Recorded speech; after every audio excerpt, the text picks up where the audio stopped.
It's time for this week's episode of Brandon's Sports Talk.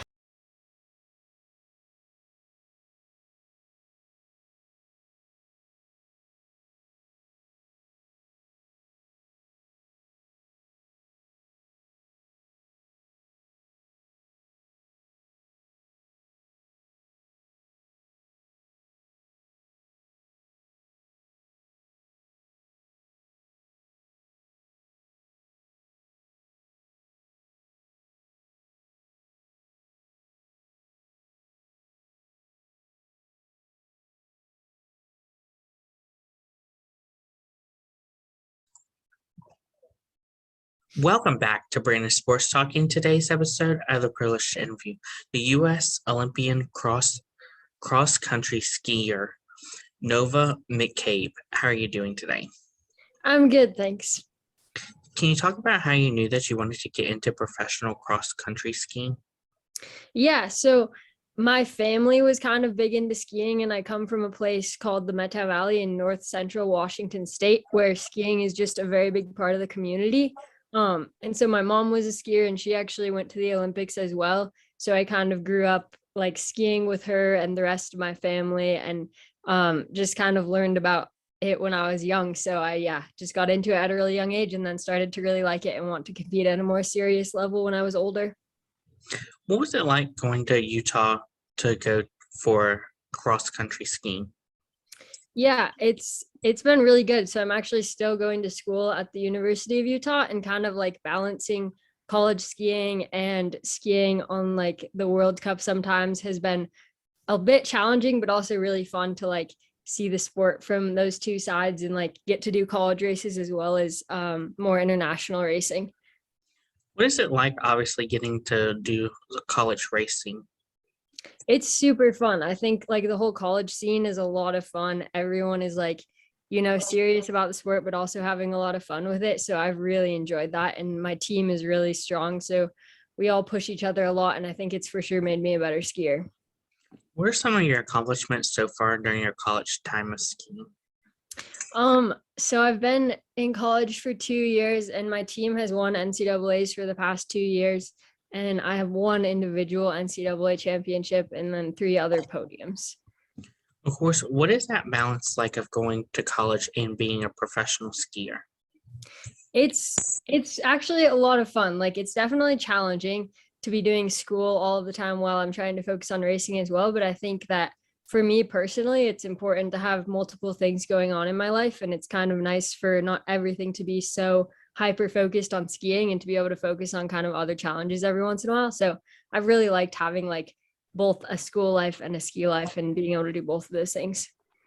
What was it like, obviously, competing in the Junior World Cup in 2019? Yeah, so we had Junior Worlds in 2019. I think that was probably my first one, but I went to a few Junior World Championships, and I think that was a super cool experience for me that really made me want to continue with the sport, because I got to know a bunch of other junior skiers and kind of realized that the US was becoming a lot stronger at the junior level. So that was just very inspiring. And it's always like, I think that was probably my first time competing at like a more like world level.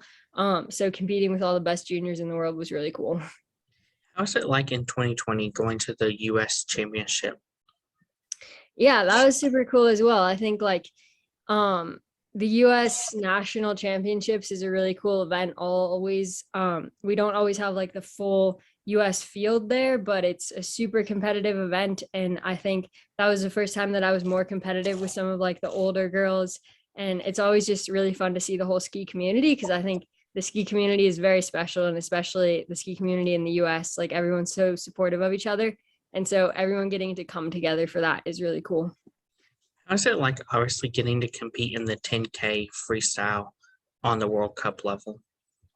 It was super cool. I compete in like, or this year I got to compete in pretty much every event on the World Cup. So like sprints and distance. So we have like 10Ks, 30Ks, sprints, kind of everything, which is really cool to have that variety. But yeah, Racing World Cup was definitely a huge step up.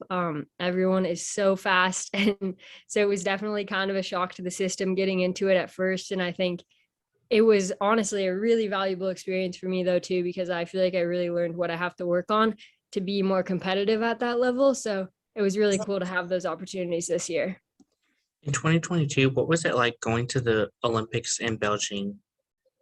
It was pretty amazing. I think I wasn't necessarily expecting to make the Olympic team this year or this past winter. And I kind of it wasn't like my only goal for the winter, but it was sure in the back of my mind. And the like qualification process is a bit complicated. So you can either like qualify by racing in the US or qualify in the World Cup, which was kind of more the path I chose to take. But it was a bit of a stressful process. And like there are so many fast girls in the US these days. So it was definitely like a tight decision. And I think there were like so many girls in the running for that place. But I was so excited to be on that team. I think, yeah, it was pretty amazing for me to just make the team and then to be able to go to the Olympics and really just appreciate it for like what it was. And because there weren't many expectations on me since it was like my first Olympics. So just kind of being able to like enjoy everything and not feel a ton of pressure was pretty cool. Of course, with it being your first Olympics, what was it like obviously going and leaving your mother's legacy and going? It was super cool. I mean, so she went to like 2 Olympics and I always heard about them growing up. And so she had a lot of great advice. But yeah, it's definitely cool knowing that I'm kind of like following in her tracks. And I actually like got to race pretty much the same races that she did when she was in the Olympics. So yeah, it was all very cool and like cool to talk to her about it afterwards for sure. Of course, what is that moment like of obviously following in your mother's footsteps and going to the Olympics at the highest stage? It was awesome. I mean, a big reason of I think why I got to that level is having her as a coach growing up and like just hearing about all those cool moments that she had at the Olympics. And she's always been a big inspiration to me. And I've always wanted to be like my mom. So just, yeah, having her guidance along the way was like super central to getting there and like being able to enjoy it like I did. So I'm so lucky to have her for sure. What was that feeling like when you got to put on that Team USA jersey for the first time? It was amazing for sure. I mean, I think I like remember when I have a friend who also has a mom that was in the Olympics. And when we were younger, we would always put on like our mom's race suits from the Olympics and go ski around. So it was pretty cool to get to put on a real one of my own and just give it my best. How did it feel, obviously, when you got to put on that race suit in the Olympics and have the Olympic rings on your chest? That was, yeah, awesome as well. I mean, every Olympic venue is so special too, because you have the Olympic rings there and you get to ski by them. And I feel like it just gives you that kind of extra inspiration and motivation to just really give it your all when you're racing. So it was very special. How is it like, obviously, coming down the slopes during the Olympics? It was really cool. I think the Olympic courses this year were very unique. Usually on the World Cup, we race a lot of courses that have like really steep ups, really steep downs, are kind of like windy. And the Olympics this year were honestly like a pretty major just test of fitness. Like it was really long uphills, and it was kind of grueling weather and courses. So I'd say they were like pretty unique. And also like that made it even more special because it was the Olympics. And I don't know, championship courses are always really difficult, but I feel like this one was like even more so. But yeah, it was really cool. Of course, what are some of the differences between cross-country skiing and Nordic skiing? Or in biathlon or? Yeah. Yeah, so cross-country skiing is basically like, skiing on like skinny skis. We're like skiing up and down hills. There's classic and there's skate. So there are like multiple techniques. And then like, I guess this like kind of sister sport of cross-country skiing would be like biathlon, which is the same thing, but you're also shooting like guns at a target and you're like carrying a gun on your back. So there are a lot more like variables involved in that sport. And I'm definitely not an expert in it, but yeah, it's kind of just like a mix of shooting and cross-country skiing. Of course, what was that feeling like when you went down the slopes for the first time in the Olympics? Yeah, it was really cool. I think, I don't know, it's something that you always dream of for sure. And like having the opportunity to race on Olympic level courses and be with my teammates there was super fun. And yeah, it was special. What are some of your game day routines and rituals like? So they've honestly kind of changed over the years. I feel like I'm big into listening to music and I have like different playlists for kind of different moods. So I'm always definitely listening to music before races, but I've tried to honestly be more flexible with my pre-race routine. I used to always like go on a run in the morning, but now I'm like, I kind of just listen to my body more. And if I'm tired, I don't really go on a run. Or if it's an early morning race, I don't wake up early because I want that extra rest. So I don't have like a super strict like plan that I follow on race mornings, but I definitely have those things that I like to do, like setting goals and going on a run sometimes and always listening to music, I'd say are the main things. How does it feel to obviously know that Olympian is behind your last name? It feels really cool. I honestly didn't think that it would happen this soon in my career. Like it was definitely always something like I was like, oh, I want to go to the Olympics someday, but I didn't really expect it to happen so soon. So I don't know, it just gets me even more motivated to hopefully go again someday and be in a place where I can be more competitive with the best girls out there. Yeah. Of course, during this previous Olympics, what were some of your favorite memories? Yeah, I think let's see. There were a lot of really cool memories. I think it was honestly like a unique Olympics because of COVID and we were all kind of isolated in the village. So I spent most of my time with like my teammates who were also like my roommates. And I think one of my favorite parts was honestly just kind of getting to like talk with them and sit around. There was not much else to do. And I feel like I got to know them all a lot better and we all got a lot closer and kind of just figured out how to support each other as teammates. And that was really cool. And then racing on the relay was also a major highlight. Like the US women's relay team kind of has some major hype behind it just because the girls in the past have been so strong and we haven't yet got a medal at a championship, but it was really cool to be part of that process and just be part of a team that I know was giving their all to try and get that medal. And we didn't get it this year, but I was honored to be part of the team. And yeah, it was just really cool to be able to go out there and race for people other than just myself and be part of something a bit bigger. Of course, how has obviously hearing your mom's story helped you into obviously eliminating the Olympic jitters that you may have had? Yeah, I mean, I think I honestly was not expecting to be that nervous at the Olympics because I was like, oh, it's my first time. Like, no one's expecting me to get a medal this time around. I'm not going to be that nervous, but I was very nervous. I think that was kind of inevitable, but it was nice to be able to just talk to my mom on the phone. And I don't know, I guess she didn't really give me any like direct advice about how to eliminate those nerves, but it's nice to just be able to like talk to her and talk about things other than just skiing to kind of take your mind off of it. And I think that's really important to just have those people in your life that want to talk to you about other things than just your sport. Of course, who are some of the people that you look up to in your sport of cross country skiing? I'd say my mom's a big one, as we already discussed, but also Sadie Bjornsson, who's another skier and Olympian and has just done so many amazing things, but she's from the same place as I am, the Meta Valley, and I got to grow up watching her race World Cup. And yeah, she was always just a major inspiration. And I saw her doing all of that and was like, ah, I want to do that someday and be like Sadie. So I'd say she was definitely a major inspiration to me growing up. Of course, in the Olympic Village this year, was there anybody that you saw that you were like, oh my God, I've grown up watching you ski? Yeah, I mean, there were definitely a lot of people that I recognized. We were like there were like 3 villages, so it was crazy. Like not all of the athletes were in one village, but I would always see like, I don't know, like people who I consider famous. Like I guess like most of the population would not consider Nordic skiers famous, but I would for sure see some people that I was like, wow, it's so cool to be here with them. Um, and yeah, it's just crazy to like go into the dining hall and just be like seeing famous like alpine skiers and Nordic skiers and jumpers and stuff. So it was cool. Of course, what are some of your future plans in your career? Yeah, I mean, I think I'm just gonna like see how things are going and kind of make my plans as I go along with my career, but I'm planning to finish out college skiing and then I know I want my career to be like long and I really love skiing, so I just want to like keep doing it for as long as I can, but I'm hoping to finish out college skiing and then just kind of be on the World Cup full time if possible and race another Olympics or another few Olympics. And I would love to just be in contention for some medals at championship events. So I'm just trying to work hard to hopefully one day get there.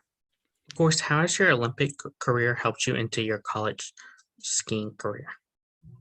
Yeah, I think it's helped a lot. I think it's given me like a new perspective on college skiing and helped me really appreciate the kind of like I don't know, I guess just like fun associated with it. I mean, the Olympics are really fun, but there's also like so much pressure and everyone has so much pressure on them. And so coming back and being able to do like college skiing championships right after that experience was super fun because you're also racing at a really high level, but it's just like a little bit more low key and you know everyone and like you're close with everyone and it's more of a team event. So that was really cool. And yeah, so I guess it's just made me appreciate the things that are different about college skiing, but also like realize that it's like the same at some level too. Like you're just going out there and giving it your best in every race. Of course, what are some of your future plans in the next 4 years preparing for the next Olympic cycle? Yeah, I guess just to keep, I mean, I feel like a big part of training cross country skiing is just being consistent and training every summer and like making it high quality training. So I just like to kind of build on that every summer and hopefully just get a bit fitter and start racing faster. But yeah, I think you just have to be really patient because a lot of the time, like you don't just get a ton faster in 1 year. Like it takes a while to really build that fitness and learn about skiing and just, yeah, it takes a lot of commitment, but there's also a lot of fun to be had with it. Like so fun to go to camps with all my teammates. And so I'm looking forward to more of that in the next few years. What advice would you give future college skiers looking to get into college skiing? Yeah, I guess I would just say that, I mean, yeah, obviously it's important to do your best and try your best in skiing, but I guess this is a bit of a cliche, but also just to like have a lot of fun with it because I think skiing is one of those things where you can definitely get burnt out fast because we're training like so much, like multiple times a day, every day in the summer. And it's a lot for sure. And it's a lot mentally. So I think just to say like mentally happy and like healthy is really important. Um, for to make the physical side go well as well. So yeah, I think just keeping it light and having fun and having like a life balance is really important. Of course, what would you give those college athletes such as yourself that was balancing being a college athlete and being an Olympian? Yeah, I think, I mean, it's obviously hard to balance, but I think it's also really rewarding. And I don't know, like for me, it's honestly easier to have balance like that than to just be like focused on only one part of my life or only sports. Because I think if you do that, like it's really easy to get down on yourself and place all your value on one part of your life or like one thing that you do. So I think it's really cool to have multiple things going on and like it is hard with time management and everything sometimes, but I think it's completely worth it. And you just have to like kind of be willing to sometimes let things go and like always do your best, of course, but just, yeah, I don't know, just keep doing your best, but also be flexible and not like super concerned about doing everything perfectly.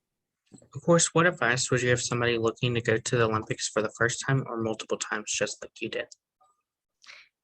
Yeah, I guess I would say the same thing as I said about like looking to ski in college. I think like obviously they're two different levels of skiing, but I think the same things are still important. Like I think your mental health is very important and that should kind of come first and everything after that will kind of fall into place. Like it's very important to train hard and be dedicated to ski training, but it's also important to like be happy and do what you want to do because I think there are so many routes to success in skiing. Like everyone trains differently. There's no perfect way to train to get to the top. So I think just being committed to your plan and really believing in it is always helpful.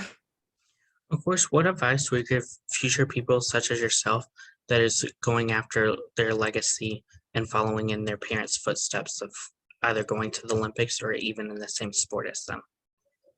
Yeah, I think, I mean, sometimes it can be hard to grow up in a family that's very like focused on one thing or one sport. And luckily, my family, like, I ended up loving skiing, and then that was kind of like a family thing. And then I really ended up loving it myself. And if I didn't, like, if I hated skiing, I know that my family would have been totally fine with that. And like, there wouldn't have been pressure to be a good skier. But yeah, I think there can obviously be pressure associated with that when it's like a family thing or your mom or sister or like someone has had a lot of success with it before you. Um, but I think just making sure that you really love it as well and you're not just doing it for other people, like you're doing it for yourself is really important because I don't think you can ever really be like successful and happy when you're doing everything for everyone else in as far as sports. That's great advice. Where can my listeners find you at on social media? My Instagram is novie.mccabe. It's NOVIE.MCCABE. Thank you again, Novie McCabe, for your interview, and best of luck in your future in your Olympic career as a cross-country skier for U.S. Thank you so much. Bye. You can find Brandon Sports Talk on Facebook at Brandon Sports Talk, Instagram at Brandon Sports Talk, Twitter at Talk_Brandon. You can find me on YouTube at Brandon Sports Talk. Don't forget to like, comment, and subscribe. Thank you again, Novie McCabe, for your interview, and best of luck in your future. Thank you. You've been watching Brandon Sports Talk. Please feel free to like, share, and subscribe to Brandon Sports Talk on social media and on YouTube.